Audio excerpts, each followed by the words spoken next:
श्रोतेहो, आजचे पाहुणे या कार्यक्रमामध्ये आपणा सर्वांचं स्वागत आणि अपर्णा कल्लोळचा नमस्कार.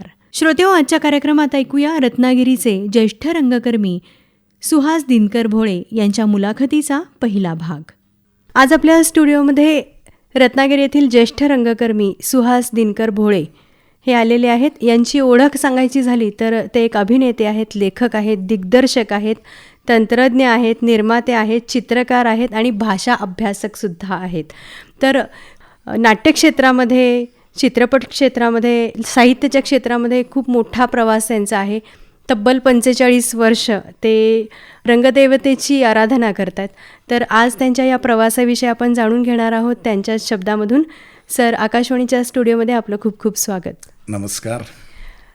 गेली 45 वर्ष रंगदेवतेची आपण सेवा करत आहात. तर या प्रवासाविषयी खरं तर आम्ही या मुलाखतीतून जाणून घेणार आहोत आणि आम्हाला सगळ्यांना तुमच्या या प्रवासाविषयी जाणून घ्यायला आवडेल, कारण हा प्रवास नक्कीच अनेकांसाठी प्रेरणादायी असणार आहे. तर या प्रवासाची सुरुवात कशी झाली? प्रवासाची सुरुवात खरं तर लहानपणीच्या बंडखोरीतून झाली असं मी म्हणेन.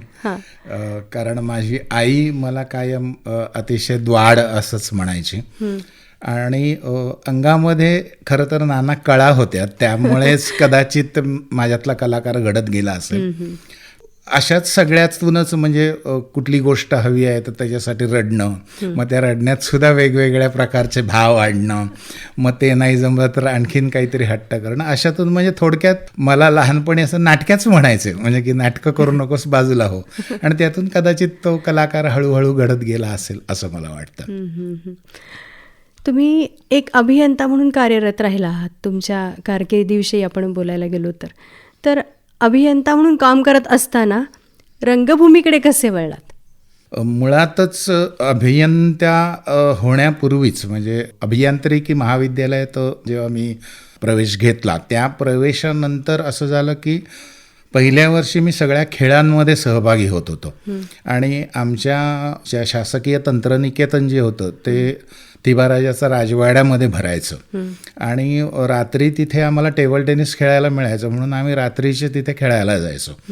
तर त्याच वेळेला ह्या अख्ख्या रत्नागिरीमध्ये तसं काही सांस्कृतिक कार्य कुठे नव्हतं किंवा कार्यक्रम होत नसत आणि आमच्या ज्या कॉलेजचं गॅदरिंग व्हायचं त्या गॅदरिंगमध्ये खूप लोक सहभागी व्हायचे. तर त्यासाठी त्यावेळेला आमच्या कॉलेजमध्ये कुठलीही मुलगी नव्हती, सगळ्या मुलांचंच होते आणि मग बाहेरची कोणीतरी लेडी आर्टिस्ट घेऊन यायचे आणि मग ते आणलेलं असताना आम्ही खेळायला गेल्यानंतर यांच्या रिहर्सल सुरू व्हायच्या. मग कोणी कुठली लेडीज आणले ते बघायला आम्ही असं प्रत्येक खोलीमध्ये डोकावून बघायचो. तसंच एका खोलीत डोकावून बघत असताना एक आमचे प्राध्यापक आहेत दिलीप भाटकर म्हणून, तर त्यांनी लगेच मला ओळखलं, अरे सुहास आत ये. आता नाव घेतलं म्हटल्यानंतर आत जाणं अपरिहार्य होतं. त्यांनी मला बोलवलं आणि म्हटलं आता आपल्याला हे शिक्षा करणार. तर त्यांनी समोर पुस्तक ठेवलं आणि हे वाच म्हणाले. मी आपलं पुस्तक घेतलं आणि धडाधड वाचलं. तर म्हणाले सिलेक्ट. तर म्हटलं काय सिलेक्ट? तर म्हणे मला मिलिटरी मॅनसाठी भूमिका पाहिजे होती, तर तुझी तब्येत आणि तुझा आवाज ओके आहे.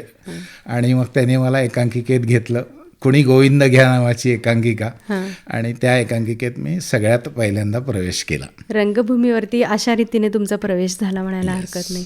आणि मग हा प्रवास कसा काय पुढे सुरू झाला? मग पहिल्याच वर्षी त्याच एकांकिकेत गंमत अशी झाली की रंगमंचावर चढण्याचा माझा पहिला अनुभव होता शाळेत सुविचार सांगण्यासाठी. अच्छा. आणि सुविचार टाळावा म्हणून हस्ताक्षर चांगलं होतं म्हणून मी सूचना फलक लिहायला त्या मुलांच्यात माझं नाव नोंदवलं होतं. आणि एक दिवस मुख्याध्यापकांच्या लक्षात आलं की या मुलांसाठी सुविचार सांगायची पाळी येत नाही. मग एक दिवशी त्यांनी फरमान काढलं की उद्यापासून तुम्ही यायचं. मग पहिले 2 गेले, तिसऱ्या दिवशी मी शाळेत गेलोच नाही. आणि त्याच्यानंतर मग पुन्हा जेव्हा आमची पाळी आली त्यावेळेला परत तसंच घडल्यावरती ज्या दिवशी मी शाळेत गेलो त्या दिवशी त्यांनी वॉचमनला पाठवलं आणि बोलवा म्हणे सुहास चला आता सुविचार सांगा. आणि तेव्हा मला सुविचार म्हणजे कायच हेच आठवे ना. मग एका शिक्षकाने सांगितलं, अरे सांग, नेहमी खरं बोलावं, आता खोटं बोललं असतं काय होतं, अनुभवलंयस तू, ते जाऊन सांग, असं विश्लेषण दे. मी रंगमंचावर गेल्यानंतर मला बघितलं तर समोरूनच ती काळी कुळकुळीत डोकी मला दिसली आणि मी सुविचार सांगायला वरती आलो हेच मला कळेना. मग पटकन लक्षात आलं की आपल्याला काहीतरी सांगायचं आहे आणि समोरून मुलं इतकी गडबड करत होती की मला काही सुचतच नव्हतं. फक्त 3च शब्द आठवले, नेहमी खरे बोलावे. तेवढंच बोललो आणि मी रंगमंचाच्या दुसऱ्या बाजूने खाली उतरलो. ही माझी पहिली एंट्री होती. तसंच ज्या दिवशी आमचा प्रयोग होता एकांकिकेचा तर बाकी सगळी एकांकिका पाठ होती आणि मेकअप झाल्यानंतर मी हळूच पडदा उघडून बाहेर बघितलं तर पूर्ण प्रेक्षागृह भरलेलं होतं आणि परत ती काळी गुळकुळी डोकी दिसली आणि मला सुविचार आठवला. आणि तो सुविचार आठवल्यानंतर असं झालं की मी म्हणजे आज कुठल्याही परिस्थितीत एकांकिका करायची नाही म्हणून मी लपून बसलो. माझा प्रवेश आल्यानंतर मी सापडलो नाही म्हणून मला आमच्या शिक्षकांनी येऊन पडद्याआडून पकडलं आणि मला स्टेजवर ढकललं. ही माझी पहिली एंट्री. आणि त्यानंतर मात्र मी पुढे इकडे तिकडे न बघता कसं बसं संपवलं. पाठांतर तर होतंच. तेथे मला एक अभिनयाचं पहिलं बक्षीस मिळालं आणि मग म्हटलं अरे आपल्याला काहीतरी येतंय बहुतेक. मग दुसऱ्या वर्षी परत एकांकिकेत भाग घेतला. तिसऱ्या वर्षी नाटकाचं दिग्दर्शन केलं आणि अशा तऱ्हेने हा प्रवास मग कायम सुरू राहिला. अच्छा, बक्षीस मिळाल्यानंतर कॉन्फिडन्स वाढला? नक्कीच, कारण तो एक वेगळी थाप असते. कुठल्याही कलावंताला पारितोषिक मिळणं हे त्याच्यासाठी एक मोठी भाग्याची गोष्ट असते आणि त्यातून त्याला वेगळी स्फूर्ती मिळत असते. म्हणजे आपल्यातली लपलेली कला आपल्याला माहिती नसताना अचानक आपल्यासोबत असं काहीतरी घडतं आणि आपल्यातली छुपी कला बाहेर येते आणि निश्चित आपली तिच्याशी पहिली ओळख होते. अशा प्रकारे. अगदी बरोबर. त्यावेळी तुम्हाला असं वाटलं होतं का की आपण या क्षेत्रामध्ये खूप काहीतरी करू किंवा काहीतरी आता करायचं या क्षेत्रामध्ये? नाही, असं त्यावेळेला खरंच काही वाटलं नाही. फक्त एक वेगळा आनंद मिळत होता. दरवर्षी महाविद्यालयात नाटक बसवलं जायचं. तिसऱ्या वर्षी अनायसे मला दिग्दर्शनाची संधी मिळाली. खरं तर त्यावेळेला दिग्दर्शन म्हणजे काय हेही मला माहीत नव्हतं. काहीतरी आपलं पाठांतर करायचं, हालचाली कशा तरी बसवल्या आणि त्या नाटक सादर केलं होतं, काळबेट लालबत्ती. आता त्यावेळेला मधुकर तोरडमलांचं खरं तर ते नाटक होतं, फार चांगल्या प्रतीचं नाटक होतं. पण त्यातलं खरंच काही न कळत असताना नाटकाचं दिग्दर्शन केलं आणि तोही प्रयोग फार अप्रतिम झाला होता. आणि मग नंतर मात्र जेव्हा जेव्हा पुढे नाटकं बघायला लागलो त्यावेळेला वाटायला लागलं की अरे हे आपण करू शकतो, हेही आपण करू शकतो. आणि मग असं कुठेतरी वाटलं की आपल्याला काहीतरी केलं तर या क्षेत्रात आपण नक्की नाव कमवू. पण तशी संधी मिळणं ही फार महत्त्वाचं असतं. ती संधी मिळायला खूप दिवस गेले मध्ये आणि जवळपास 4-5 वर्ष मी मुंबईत अशीच काढली. खूप ठिकाणी फिरलो, खूप ओळखी केल्या, पण मला तशी कोणी संधी दिलीच नाही. आणि मग पुन्हा रत्नागिरीत मी नोकरीनिमित्त आलो. तेव्हा माझी मी एकांकिका सुरुवात केली. अभिनयानंतर दिग्दर्शन केलं तुम्ही 3ऱ्याच वर्षी. तर ते दिग्दर्शनाचा काही वेगळा अनुभव होता का किंवा काही आठवण आहे का अशी की तो प्रयोग करताना बाबा हा प्रसंग मला कायम आठवणीत राहील वगैरे असं काही? त्या नाटकामध्ये खूप गमती घडल्या खरं तर. म्हणजे कलावंताच्या आयुष्यामध्ये काही गोष्टी घडल्या जातात तसं की म्हणजे आठवत नाही होतं, ज्याला ब्लँक होणं म्हटलं जातं ते घडलं, किंवा नेपथ्याच्या बाबतीत गडबड होणं ते अनुभव असतात. तर असे त्या नाटकात भरपूर किस्से झाले. त्यात 1-2 किस्से मी सांगतो, इथे आवडेल मला सांगायला. काळबेट लालबत्तीचं नेपथ्य आमचे सगळे तंत्रज्ञ जे होते, तांत्रिक वर्कर्स, ते सगळे करायचे. आणि सुरुवातच त्या नाटकाची होते ती घड्याळ्यावरती सगळे संवाद आहेत. हे घड्याळ असं करतं, हे घड्याळाचे काटे असे आहेत वगैरे वगैरे वगैरे. तर एका क्षणी प्रेक्षकांच्यातून घड्याळ घड्याळ घड्याळ असं ऐकू यायला लागलं आणि माझ्या लक्षात आलं की बहुतेक घड्याळ लावायला विसरलेत. आणि मग परत पुढचा डायलॉग होता की हे घड्याळ उचलून समुद्रात फेकून दे. आणि मी तिथे बघितल्यानंतर तिथे घड्याळ नव्हतं. आता म्हटलं पंचायत झाली, आता तर दाखवायला पाहिजे हे घड्याळ फेकून दे. मग जिना समोर जात होता, तर त्या जिन्यावरती घड्याळ आहे असं दाखवलं की जिथून प्रेक्षकांना दिसत नव्हतं पण मला दिसत होतं. मग त्या दिशेने बोट दाखवून डायलॉग घेतल्यावर प्रेक्षकांच्यातली कुजबूज थांबली.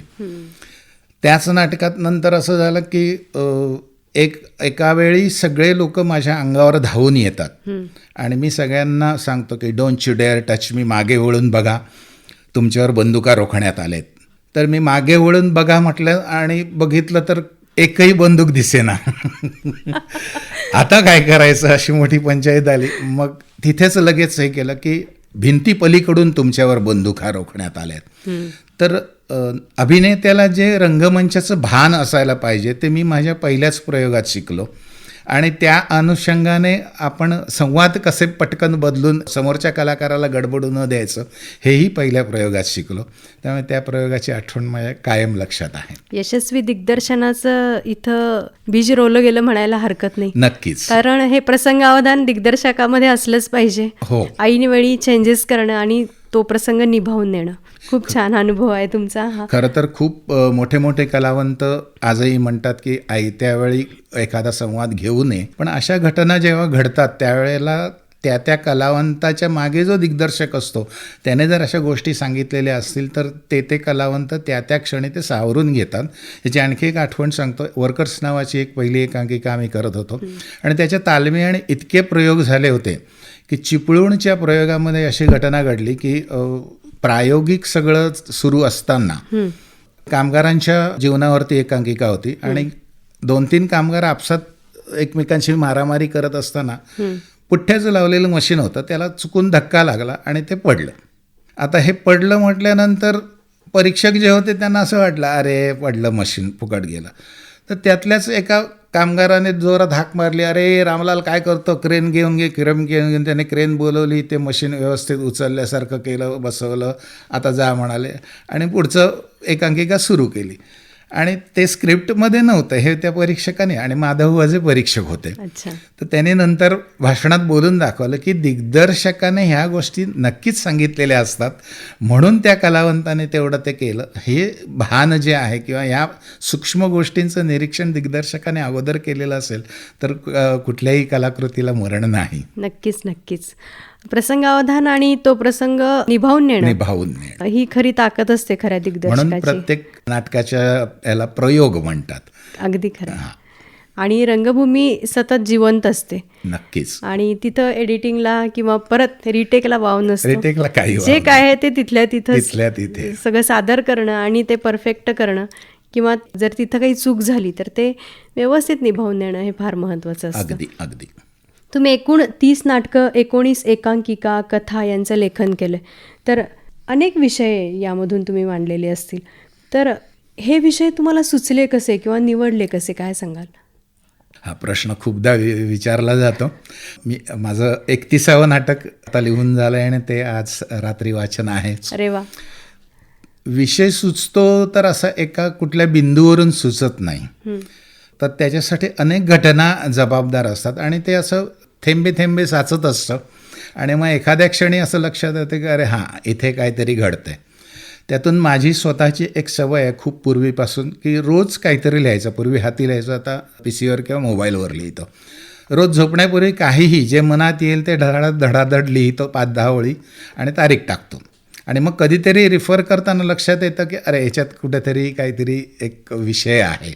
मग त्या विषयाला अनुषंगाने काहीतरी आणखीन अभ्यास करायला लागतो.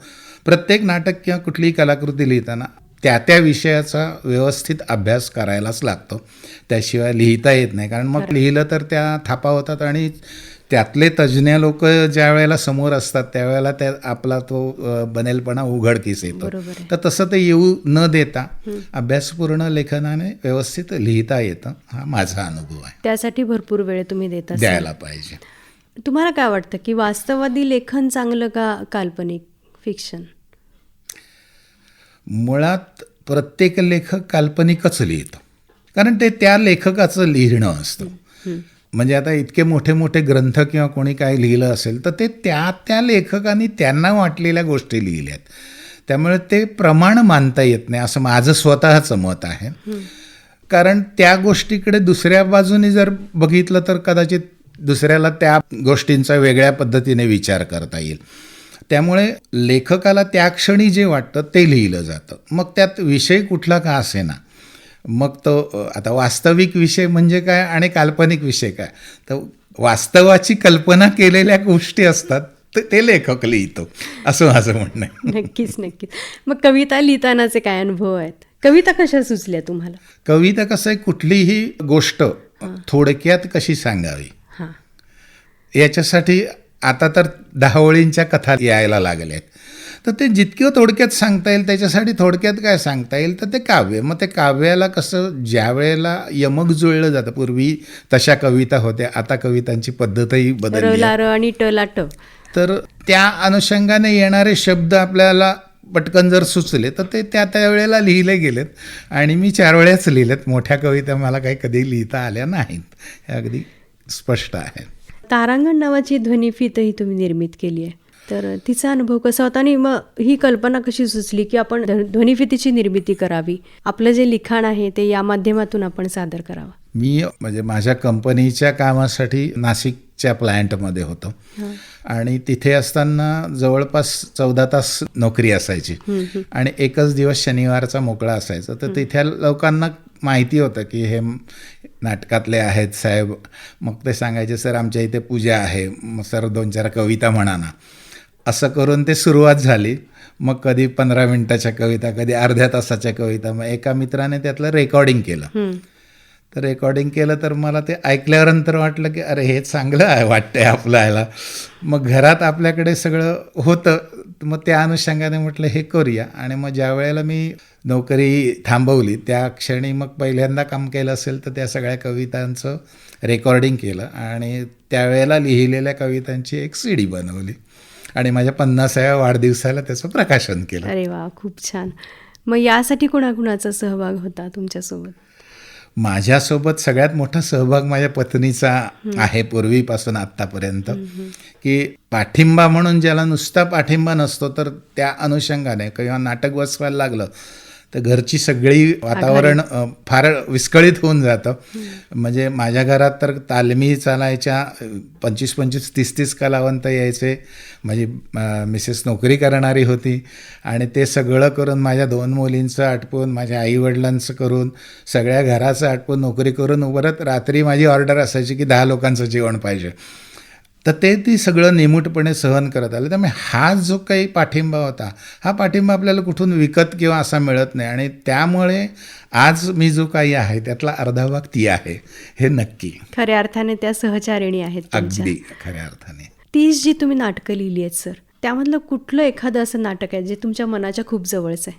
म्हणजे आईवडिलांना जसं विचारावं की तुमचं कुठलं मुलगा तुम्हाला प्रिय आहे, तसं ते होतं. खरं तर प्रत्येक नाटक किंवा प्रत्येक लिहिलेली गोष्ट त्यावेळी त्या भागामुळं ती प्रियच असते. म्हणजे असं माझं कुठलंही लिखाण मला नाही आवडलं असं कुठलंच लिखाण नाही आहे. बरोबर. कारण मला ते त्या पद्धतीने त्या वेळेला लिहिलं तर ते आवडलंय. त्याच्यात काही त्रुटी असतील, नाही असं नाही, पण अशी कुठलीही गोष्ट नाही आहे की जी परिपूर्ण आहे आणि अशी कुठलीही गोष्ट नाही आहे की जी अजिबात खराब आहे.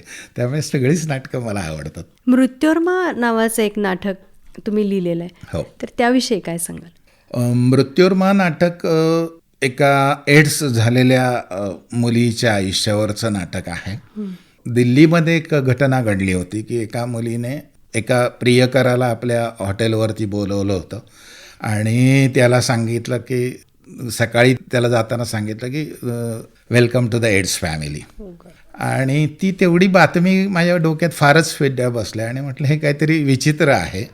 मग त्या अनुषंगाने अभ्यास केल्यानंतर लक्षात आलं की असे जी काही घटना घडतात, कारण त्यामागे काहीतरी घटना होती असेल की ती इतकी मुलगी का ती अशी क्रूर वागली, तर त्याच्यामागे काहीतरी कारण असणार. आणि मग ते कारण काय असू शकतं, तर त्या मुलाने कधीतरी तिला फसवलेलं असू शकतं, तिच्यावर काही तेरा प्रसंग केलेला असू शकतो आणि त्या अनुषंगाने तिचं आयुष्य जेव्हा खराब झालं असेल आणि ज्या वेळेला कुठे तिला असं वाटलं असेल की आता आपण संपलो आहे या गोष्टीने, मग हीच गोष्ट त्याला देऊया आणि आपलं लाईफ संपवूया असं कुठेतरी तिला वाटलं असेल. मग ते सगळं मी नाटकाच्या स्वरूपात मांडत गेलो आणि ते एक वेगळी कलाकृती त्यावेळेला तयार झाली, मृत्योर्मा नावाची. वा, खूपच वेगळा विषय तुम्ही खूप वेगळा विषय होता. म्हणजे सगळ्याच नाटकांचे विषय वेगवेगळे आहेत आणि तशी त्यांची शीर्षकही खूप भन्नाट आहेत तुमच्या नाटकांची. हां, म्हणजे शीर्षक देताना मी खूप विचार करतो. म्हणजे आता हे मृत्योर्माच देताना मला माझे एक प्राध्यापक मित्र होते, ते म्हणाले की तू हे कुठून काय काढलेस. तसंच माझं एक तमसोमा नावाचं नाटक होतं, तर म्हण हे काय असे विचित्र शब्द देतेस. तर म्हटलं आता साधी गोष्ट आहे, तमसोमा ज्योतिर्गमय मृत्योर्मा अमृतमगमय, हे जर तुला मराठी शिकवणाऱ्या प्राध्यापकाला जर माहीत नसेल तर म्हटलं माफ कर. तर त्यातून म्हटलं मी ते घेतलेलं आहे, तर त्या अर्थाने ते परिपूर्ण आहेत. उपयश नावाचं एक नाटक तुम्ही लिहिलं. उपयश या शब्दाची अजून परिपूर्णता माझ्याकडून झाली नाही आहे असं मला वाटतं. कारण जी मुलं यश मिळवत नाहीत तर ती सगळी अपयशी समजली जातात. म्हणजे आज असं आहे की 10वी किंवा 12वीची जी मुलं परीक्षेला बसतात आणि मग ज्यांना सक्सेस होतात त्यांचं कौतुक खूप लोक करणारे आहेत, पण ज्यांना मार्क मिळत नाहीत किंवा ॲडमिशन होत नाही ज्यांची, त्या लोकांनाही मुलांना कसं घरामध्ये काय म्हणतात, अरे काय तू फुकट गेलास, आणि मग त्या लोकांना एक वेगळ्या पद्धतीने ट्रीट केलं जातं. आणि ती मुलं मग आजच्या परिस्थितीनुसार प्रत्येकाच्या हातात मोबाईल असतो, मग ते मुलं बाहेर पडतात. 10वी-12वीची मुलं ही टीनेजर असतात, त्यामुळे त्यांच्या मनात तुम्ही जे काही भरवून दिलं जाल तर ते भरवलेलं कसं बाहेर येईल हे त्यावेळी सांगता येत नाही. आणि मग त्यांना जसं कोणी मार्गदर्शन करतं, मग त्यांना कोण मार्गदर्शन करणार, तर आणखी कोणीतरी असतं. मग ही लोक राजकारण्यांच्याकडे आकर्षित होतात, मग तिथे त्यांना पैसे मिळतात, मग कुठे दारू प्यायला मिळते आणि मजा करायला मिळते. मग घरात तर गेलं तर कटकट करतात. म्हणून मी ह्या मुलांना किंवा आईवडिलांना, मी काही ठिकाणी अजूनही आता स्वतः शिबिरं घेतो, शाळात जाऊन भेटतो, अजूनही तितका प्रतिसाद मिळत नाही. मुख्याध्यापकांना भेटतो की ज्या पालकांची मुलं अपयशी म्हणू नका, त्यांना उपयशी म्हणा. तर एका मुख्याध्यापकाने तर माझं कौतुक केलं की हा शब्द खूप छान आहे. तर म्हटलं हो, कारण 0 मार्क मिळालेला विद्यार्थी सुद्धा उपयशी आहे, कारण तो परीक्षेला बसला हे त्याचं कौतुक आहे, त्याने प्रयत्न केला. आता 0 मार्क मिळायला म्हटलं आपण सुद्धा जबाबदार असतो, तर त्या शिक्षकांना ते पटलं. तर त्या शाळेत सुद्धा मी प्रयत्न केलेत. पालक येतात, 4-5 पालक येतात, 8-10 मुलं येतात, त्या मुलांशी बोलतो. त्यातली 1-2 म्हणजे जवळपास सगळ्याच मुलांच्या अंगी काही ना काही कला असते. तर मला या स्वतःकडे अनेक कला आहेत, तर त्या कला मी त्या मुलांना पटवून देतो. तर अशा पद्धतीने मुलांशी वागलं तर मुलं वेगळ्या चांगल्या मार्गाला लागू शकतील, असा एक संदेश देण्याचा प्रयत्न त्या उपयश नाटकातून आहे. अगदी खरं आहे. म्हणजे मुलांनी परीक्षेत पास होऊन चांगले मार्क मिळवणं हा एक निकष झाला, पण त्या मुलाच्या अंगामध्ये इतरही कलागुण असू शकतात ज्यांना अभ्यासाचा निकष लागत नाही. तर त्या कलागुणांना वाव देणं, त्यातून त्यांना काहीतरी पुढे नेणं हा चांगला प्रयत्न केला जाऊ शकतो. हे मी माझ्या सगळ्या लहानपणापासून अनुभवलेल्या गोष्टी आहेत. इयत्ता 8वीमध्ये असताना मला चित्रकला येत नाही म्हणून वर्गाच्या बाहेर 1 तास उभं केलं होतं. त्या 1 तासाने मला खूप काही शिकवलं.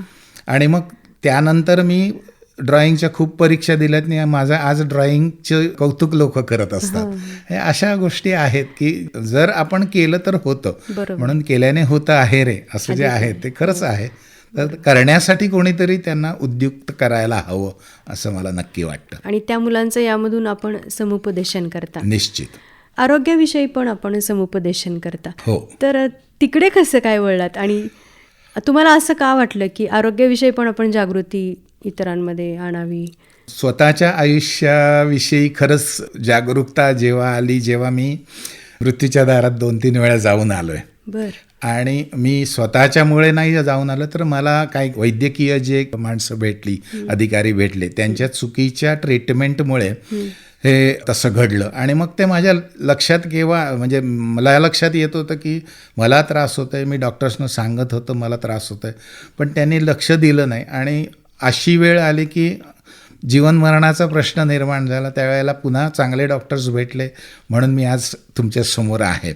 आणि मग त्यावेळेला एक लक्षात आलं की ह्या गोष्टींचा काहीतरी आपण अभ्यास तेव्हाच करायला पाहिजे किंवा ह्या गोष्टी आपल्या लक्षात यायला पाहिजे. हायपोग्लायसेमियासारखा एक प्रकारातून मी गेलो की शुगर अचानक कमी होणे.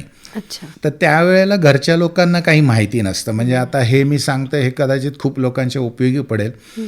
तर त्या क्षणी असं असतं की ज्या माणसाला ती शुगर कमी होते त्याला ते कळत नसतं आपल्याला काय होतंय.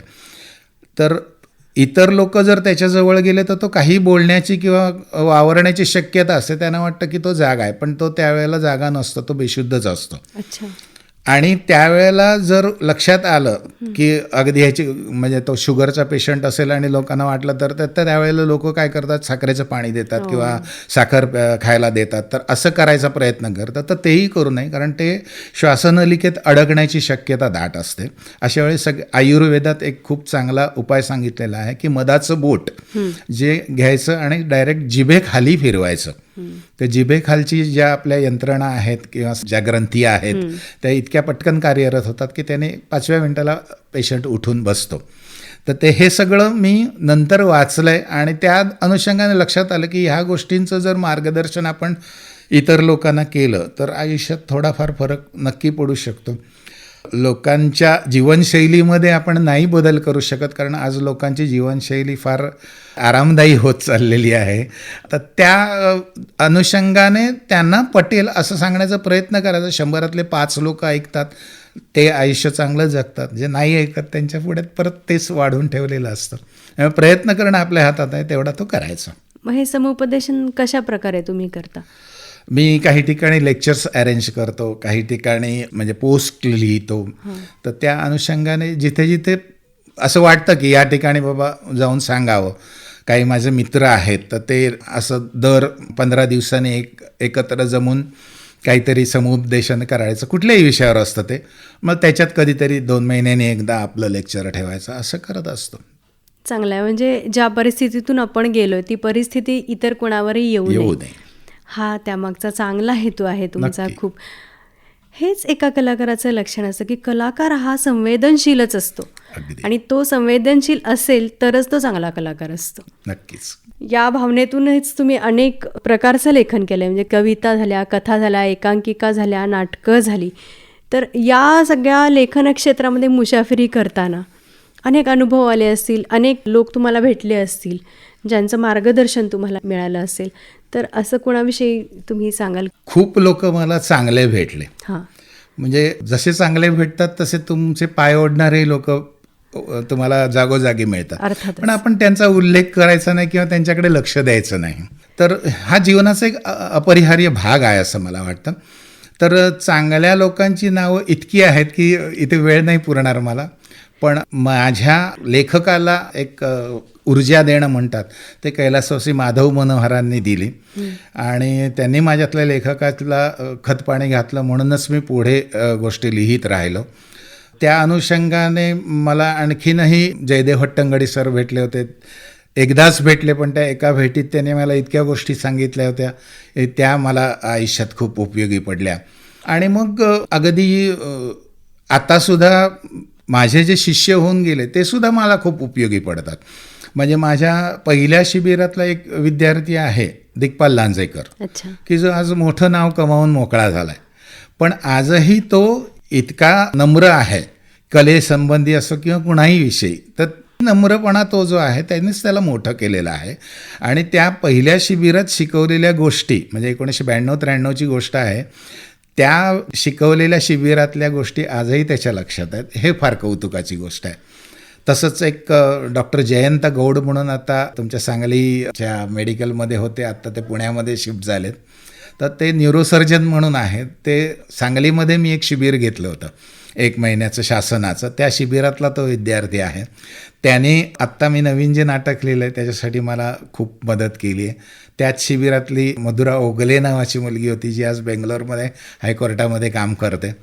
तिचाही मला ह्या नाटकासाठी. त्यामुळे ज्या ज्या वेळेला जे जे गरज असते ते लोक आपल्या बाजूने असतात. त्यांच्याशी आपण संपर्क साधला की ते मदत करतात.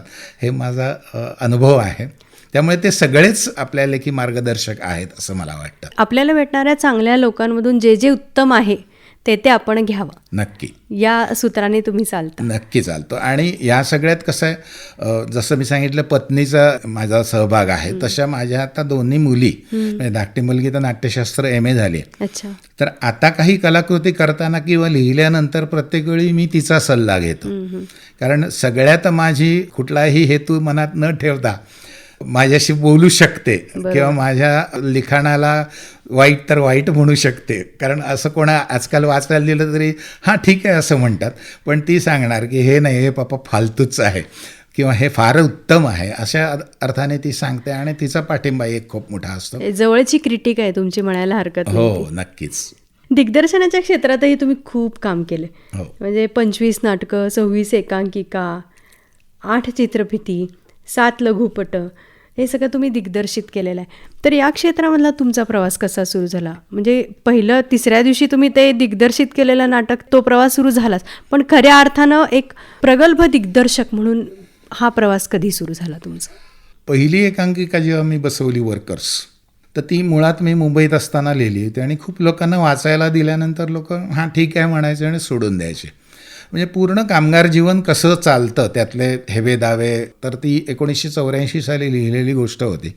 आणि माझ्या महाव्यवस्थापकांना मी दाखवली, जे पुलंचे मेहुणे होते सख्खे. तर त्यांना दाखवल्याबरोबर त्यांना ती भयंकर आवडली. ते म्हणाले बसवा. आणि त्या माणसांनी मला सपोर्ट केला म्हणून मी ते इतक्या 28 लोकांना घेऊन ती एकांकिका करू शकलो. मग ती करत असताना त्यातल्या बारीक बारीक गोष्टी ज्या आहेत त्याच्यासाठी मी खूप लोकांना भेटत होतो, खूप प्रकारे मेहनत घेत होतो. त्यातल्या दिग्दर्शकासाठी माधव मनोहरांनी माझं खूप कौतुक केलं होतं. तर एक साधा दरवाजा उघडताना 8 लोक तो दरवाजा उघडायचे, पण ते मायमिंगमध्ये उघडायचे. मग त्यांनी मला संपल्यानंतर एकांकिका विचारलं की सगळेजण एकाच ठिकाणी हँडल धरून कसं उघडतात. तर म्हटलं मी एक दरवाजा घेतला होता, त्या दरवाजावरती त्या हँडलला धरून रोज 25 वेळा सकाळी रिहर्सलला आल्यानंतर प्रत्येकाने करायचं आणि मग रिहर्सल सुरू. तर त्यामुळे म्हटलं त्यांचं ते चुकूच शकत नव्हतं. नाही म्हणाले, असं ते वाटायचंच की तिथे दरवाजा आहे. तर ही मेहनत घेणं हे खरं तर दिग्दर्शकाचं काम असतं आणि आजकाल अशी मेहनत फार कमी घेतली जाते. बरोबर आहे. प्रत्येक छोट्या छोट्या गोष्टींचं डिटेलिंग म्हणतात त्याला. Yes. आणि हे केलं तरच ते सगळं काम परफेक्ट होतं. हो, यासाठी मेहनत घेण्याची तयारी पाहिजे मात्र. नक्की. आणि ह्या दिग्दर्शनासाठी माझ्यातला अभियंता मला कायम उपयोगी पडत आलाय. आजचे पाहुणे या कार्यक्रमामध्ये रत्नागिरीचे ज्येष्ठ रंगकर्मी सुहास दिनकर भोळे यांच्या मुलाखतीचा पहिला भाग आज आपण ऐकला.